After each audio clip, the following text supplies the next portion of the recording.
used to believe that love once promised stayed solid. Not perfect, not always warm, but solid. 8 years of marriage had taught me that relationships bend, they stretch, they get tired, but they don't just snap without warning. Or at least that's what I told myself. The first crack was so small I almost missed it. Daniel had always been predictable. Home by 6. Phone on the kitchen counter. Random kisses on my forehead while I cooked. Even his bad habits were consistent. But then his phone started facing down. It wasn't dramatic. Just subtle. A small shift in placement, like he was protecting the screen from scratches. I noticed it because he had never cared before. Then came the late meetings. Big project, he said. New client. I nodded. I trusted him. That's what wives do when there's no real evidence, only a faint itch of discomfort. And I didn't want to be that paranoid spouse who questions everything. So I swallowed it. But something inside me started keeping score. He smiled at his phone more. Not big smiles. Tiny ones. The kind you try to hide. I'd be talking about my day and catch him typing quickly, locking the screen when I looked over. He blamed work. Always work. One night, he went to shower and left his phone on the dresser. It lit up that I didn't mean to look. That's what I tell myself. But that's not entirely true. I looked because I wanted relief. I wanted proof that I was crazy. The message preview was simple. I missed last night already. No name. Just a heart emoji. My stomach dropped so fast I thought I might faint. My hand shook as I picked up the phone. I stared at it, waiting for logic to kick in. Maybe it was a joke. Maybe it was from a male friend messing around. I unlocked it. The password hadn't changed. That hurt in a strange way. It meant he didn't think I'd check. The thread was long. Weeks long. Inside jokes. Compliments. Photos. And then I saw it, hotel reservations forwarded, followed by can't wait to feel you again. It felt like someone had taken all the air out of the room. I didn't scream. I didn't cry. I just sat there, reading every message like it was a punishment I deserved. There were timestamps during late meetings. There were texts sent while he sat next to me on the couch. There were mornings he told me he loved me, and then an hour later he told her she was the best thing that had happened to him in years. Years. We had been trying for a baby last year. We went through tests, doctor visits, disappointment after disappointment. I blamed my body. I blamed stress. I blamed timing. All that time he was building something else with someone else. When he came out of the shower, towel around his waist, I was still sitting on the bed holding his phone. He froze. In that split second I saw it all. The calculation. The fear. The regret. Not for what he had done but for being caught. Who is she? My voice didn't even sound like mine. It was too calm. He started with denial. It's not what you think.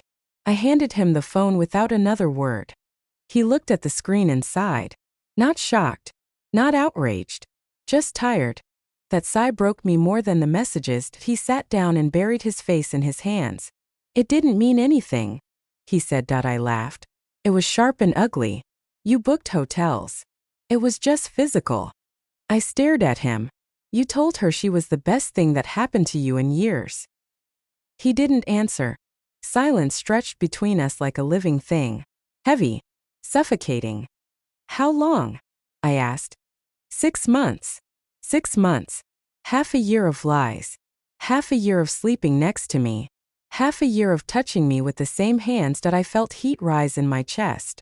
Was she better than me? That was the question I swore I'd never ask if I was ever in this situation. But betrayal does something to your pride. It makes you small. It's not about better, he said quickly. It was just different. Things have been hard between us. Hard. I replayed every difficult conversation in my head. The stress about money. The arguments about fertility treatments. The nights I cried because I felt like I was failing him. And instead of standing beside me, he stepped outside the marriage. You could have talked to me, I whispered. I didn't want to hurt you. The irony was almost impressive. You didn't want to hurt me, I repeated slowly, so you cheated. He reached for my hand, pulled it away. The thought of him touching me made my skin crawl. It just happened, he said. Affairs don't just happen. They are built. Message by message. Lie by lie. Choice by choice. Do you love her? I asked. He hesitated. That hesitation was louder than any confession. I don't know, he admitted. That was the moment something inside me shifted permanently. Until then, there was still a tiny hope that this was just a stupid mistake. But love? If he was confused about loving her, then this wasn't an accident. It was an escape. I stood up, my legs unsteady. The room felt unfamiliar, like I was visiting someone else's life. Is it over? I asked. He nodded quickly. Yes. I'll end it.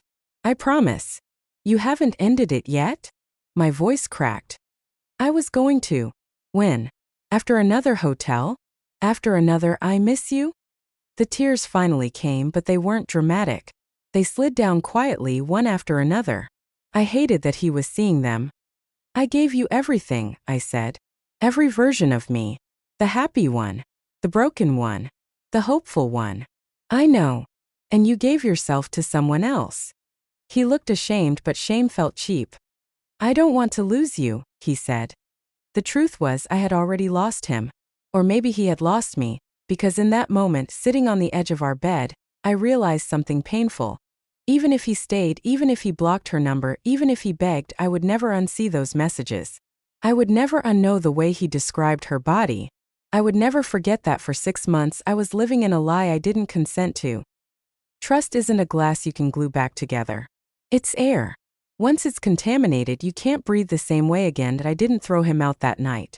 I didn't pack a bag. I just said, I need space. He slept on the couch. I lay in our bed staring at the ceiling until sunrise. Every memory felt tainted. Our wedding day. Our vacations. The way he used to hold my face when he kissed me. Was any of it real? By morning, my heart felt heavier than my body could carry. And the worst part wasn't even the betrayal. It was the realization that the man I trusted most had been capable of looking into my eyes and lying without flinching. That's what hurt the most. Not that he touched her, but that he came home to me after, and acted like nothing had changed, and I was the only one who didn't know our marriage was already broken. The next morning, the house felt unfamiliar. Daniel was already awake, sitting at the kitchen table like a guest waiting for permission to speak. His eyes were red. I wondered if he had cried or just hadn't slept. For a second, I almost felt sorry for him. That scared me. I ended it, he said quietly as I poured coffee. I didn't look at him. How? I called her. Told her it's over. That I'm choosing my marriage. Choosing. As if it were a job offer he could accept or decline. Did you tell her you love her? I asked. He hesitated again. I told her I was confused. Confused. That word again. It sounded so harmless, almost innocent. But confusion doesn't book hotel rooms. Confusion doesn't whisper promises. I finally looked at him. Was she confused too? He swallowed. She knew I was married. So she wasn't the villain I could blame entirely. She was just someone willing. The real betrayal sat across from me, wearing the ring I picked out. I'll do anything, he said. Therapy. Transparency. You can check my phone whenever you want. The offer felt humiliating. I didn't want to be a detective in my own marriage. I wanted peace. I wanted to not wonder every time his phone buzzed. Why? I asked. Why her? He leaned back, rubbing his face. She made me feel wanted. The words hit harder than I expected. I didn't make you feel wanted? I asked quietly. It's not that, he rushed. You were stressed. We both were. Everything with the fertility treatments. It felt like all we talked about was appointments and disappointment. With her it was light. No pressure. Light. I remembered injecting hormones into my stomach while he held my hand. I remembered crying in the car after another failed cycle. I remembered apologizing to him for something my body couldn't control. And while I was carrying that weight, he was looking for something lighter. So you escaped? I said. He didn't deny it. That honesty almost hurt more than excuses would have. I felt invisible, he added softly. Invisible. The irony twisted inside me. I had spent the last year feeling exactly the same way, like my pain was too much, like I had to stay strong for both of us. And instead of telling me he was struggling, he stepped outside and found someone who didn't know the messy parts of him. Affairs thrive on edited versions of people. No bills. No grief. No history. Just chemistry and fantasy. Did you sleep with her? I asked, even though I already knew the answer. He nodded. How many times? A few. A few. That vague word felt deliberate. I imagined hotel sheets. I imagined him touching her the way he used to touch me. My stomach churned. Were you ever going to tell me? I asked. He went quiet. That silence answered everything. He wasn't going to leave. He wasn't going to confess. He was going to continue living two lives as long as he could manage it. I hate that I hurt you, he said. You didn't just hurt me, I replied. You rewrote our reality without my permission. That was the part people don't talk about. Cheating isn't just sex. It's theft. He stole my ability to make informed choices about my own life. If I had known 6 months ago, I could have decided whether to stay or leave. Instead, he decided for both of us. I'll spend the rest of my life making it up to you, he said. I studied his face, searching for the man I married. He looked the same. Same eyes. Same voice. But something fundamental had shifted. Like a painting I loved had been slightly altered, and now I couldn't unsee the flaw. Do you still want a baby? I asked suddenly. He looked surprised. Of course. With me. Yes. With you. I nodded slowly. The thought made my chest tighten. Bringing a child into something cracked felt irresponsible. How could I trust him to protect a family when he couldn't protect our vows? I need time, I said finally. I'll give you whatever you need. But time isn't a magic cure. Time doesn't erase images from your mind. It doesn't silence the questions that wake you up at 3 a.m. Over the next few days, we existed in a strange limbo. Polite. Careful. He texted me updates about where he was, sent screenshots of conversations with colleagues to prove they were innocent. I never asked him to, but he did it anyway. Every gesture felt like damage control. Tonight he tried to reach for me. Not sexually. Just to hold my hand. I flinched the first time without meaning to. The hurt on his face was immediate. That flinch told me more than anything else could. My body no longer felt safe with him. Trust isn't only emotional. It's physical.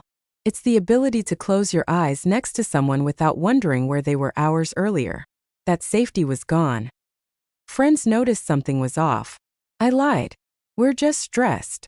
I wasn't ready to expose our private collapse.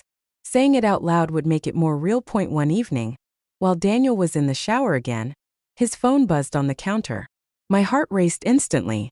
I hated that reaction. I hated that I had become hyper-aware. It was a notification from the bank. Still, I picked up the phone. Not because I thought he was lying again, but because I didn't trust that he wasn't. That realization terrified me. Even if he never cheated again, I would always remember that he was capable of it. Love had shifted from certainty to risk management. When he came out, he saw the phone in my hand and didn't protest. He just nodded like he understood. I don't want to live like this, I said softly.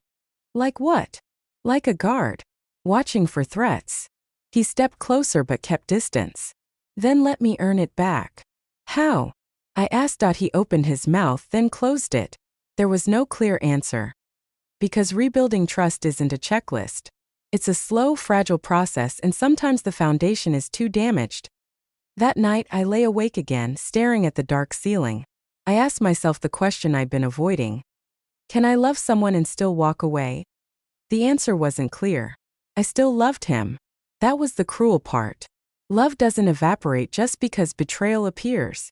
It lingers, stubborn and painful. But love alone isn't enough. And I was starting to realize that staying might hurt more than leaving. I just didn't know yet if I was strong enough to choose myself over the life we built together. A week after I found out, the shock faded. What replaced it was worse. Clarity. The crying slowed down. The shaking stopped.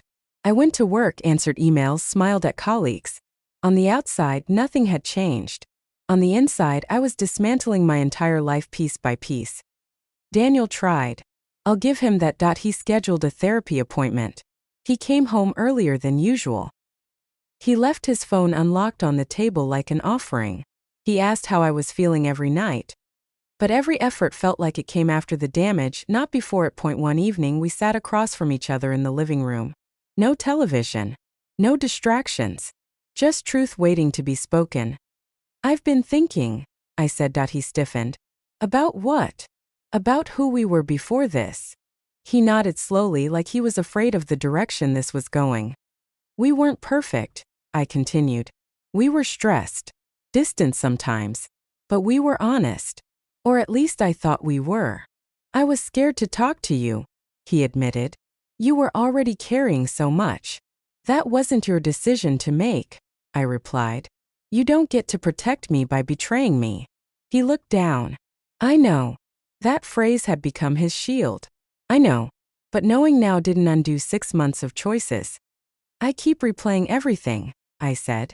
Every time you said you were tired. Every time you turned away from me in bed. I thought you were overwhelmed. I blamed myself. His jaw tightened. You shouldn't have. But I did, I whispered. And that's the part that makes me angry. You let me believe I was the problem.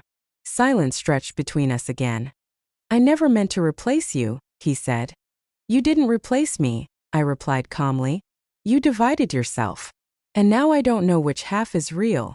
He moved to sit closer, but I stayed still. Do you still love me? He asked. The question surprised me. Yes, I answered honestly. But it's different now. How? It's not safe. That word hung heavy in the air. Love is supposed to feel like a refuge. Now it felt like a risk. I was constantly calculating. If I stay, can I survive another betrayal? If I leave, can I survive losing him? You deserve better, he said quietly. Then why didn't you act like it? He didn't respond that I had started therapy on my own 3 days earlier. I hadn't told him yet. I needed a space that wasn't about saving the marriage. A space that was about saving me. My therapist asked a question that wouldn't leave my mind. If nothing changed from this point forward, would you be happy? At the time, I didn't answer. Now, sitting across from my husband, I forced myself to. No, I said softly. His eyes filled immediately. I can change. Maybe, I said. But I can't unlearn what I know. That was the brutal truth. Even if he became the perfect husband from this day forward, there would always be a version of him who lied convincingly. A version who kissed me goodbye and went to someone else. I wake up every morning and for a split second I forget, I continued. And then I remember. And it feels like I'm discovering it all over again. He wiped his face. I hate myself for this. I don't need you to hate yourself, I said. I need you to understand the magnitude. I do. No, I shook my head. You don't. Because you still have me. You're fighting to keep us. I'm the one deciding whether to let go of the person I thought you were. That realization steadied me. For days I had been reacting, crying, questioning. Now I felt something else rising. Self-respect. I've been trying to picture our future, I admitted. Family dinners, holidays, growing old together. And every image has a shadow now. He looked terrified. Are you saying you want a divorce? The word sounded foreign and sharp. I'm saying I don't want to live in suspicion, I answered. I don't want to check phones. I don't want to wonder if I'm enough. You are enough, he said firmly. But you made me feel like I wasn't. That landed. He reached for my hand again. This time I didn't flinch, but I didn't squeeze back either. Tell me what to do, he pleaded. That was the problem. He still thought there was a formula. An action plan. This isn't about what you do, I said. It's about what I can live with. Tears streamed down his face openly now. I felt the pull to comfort him. 8 years of instinct don't disappear overnight. But I stayed still, because comforting him would mean minimizing my own pain. I don't want to lose you, he whispered. You already did, I said gently. At least the version of me who trusted you without question. The room felt unbearably quiet. I keep asking myself if this is something I can forgive, I continued. And maybe I can. But forgiveness isn't the same as staying. He looked up at me confused. I might forgive you one day so I can heal, I explained.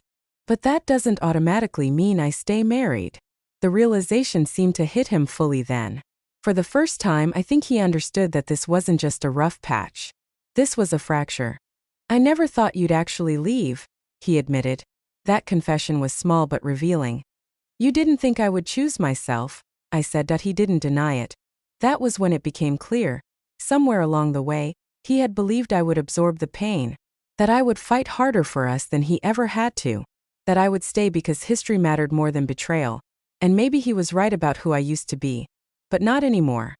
I need to figure out who I am without this marriage defining me, I said finally. He looked like he was breaking. The truth was, so was I. But there's a difference between breaking because you were betrayed and breaking because you're finally standing up. And for the first time since I saw that message, I felt a strange, painful strength. The kind that comes right before you make a decision that changes everything. The decision didn't come in a dramatic moment. There was no final fight. No slammed doors. No screaming. It came quietly, on an ordinary Tuesday morning. Daniel was making coffee. I was standing in the doorway watching him. The same kitchen. The same man. The same life we had built together. But I felt like a visitor. Can we talk tonight? I asked. He looked up immediately, reading the tone in my voice. Okay. All day I felt strangely calm. Not numb. Not angry. Just certain. I had spent weeks turning every possibility over in my mind. Staying. Leaving. Therapy. Starting over. Trying again. And every path where I stayed required me to shrink. Shrink my questions. Shrink my standards. Shrink my need for safety. When I got home, he was already sitting at the table, waiting. I didn't sit right away. I needed to stand in my own strength for a moment. I've made a decision, I said. His face drained of color. I can't stay. The words landed softly, but they carried the weight of everything. He stared at me like he hadn't heard correctly. You're leaving? Yes. For good. I nodded. Tears filled his eyes instantly. Please don't do this. We haven't even tried long enough. We've been trying for weeks, I said gently. And I've been trying for months without knowing it. He stood up, pacing. People survive affairs. They rebuild. Some do, I agreed. But I know myself. I will always wonder. I will always remember. I'll spend my life proving it won't happen again. That's just it, I said softly. I don't want a life where proving is necessary. He stopped pacing and looked at me like I was slipping through his fingers. I love you, he said. The words didn't shake me the way they used to. I love you too, I answered. And I meant it. Love was never the absence. Trust was. I don't hate you, I continued. But I can't unknow what you showed me. When things got hard, you left emotionally. You chose someone else instead of choosing us. He covered his face, crying openly now.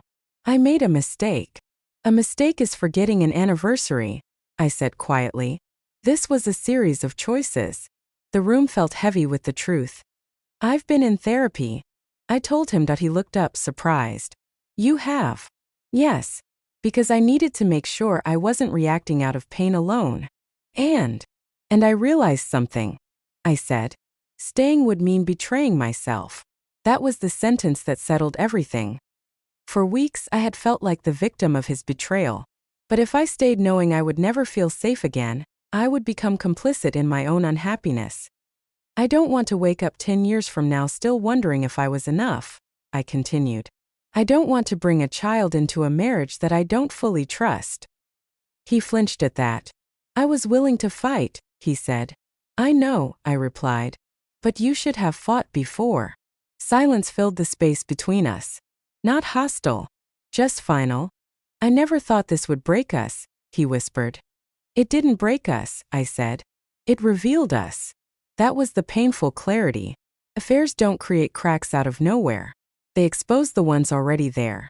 And instead of reinforcing the foundation, he built an escape. I'm not leaving because I don't care, I said. I'm leaving because I finally care about myself too. He walked toward me slowly, stopping a few feet away. Is there anything I can say to change your mind? I looked at the man I had shared 8 years with. The man I once believed I would grow old beside. No, I answered. And for the first time since all of this began, I didn't feel unsure. Over the next few days we discussed logistics. Who would move out? How to divide things. The conversations were strangely respectful. Almost tender. Grief does that. It softens people after the storm has passed. The night before I moved into a small apartment across town, we sat on opposite ends of the couch. I never meant to lose you, he said quietly.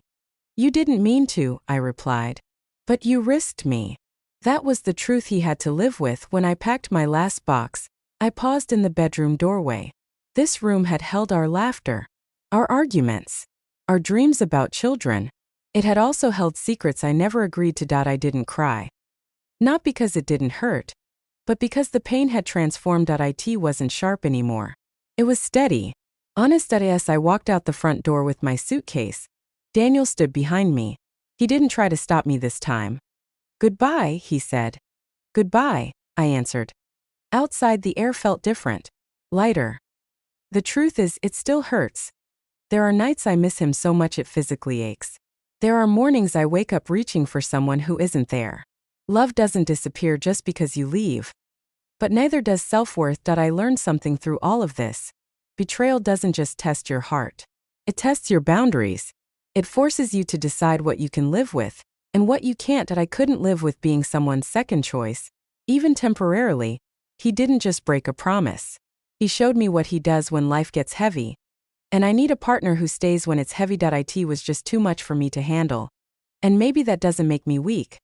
Maybe it makes me someone who finally chose peace over history, clarity over comfort, and self-respect over a love that no longer felt safe. It still hurts. But it hurts less than staying would have.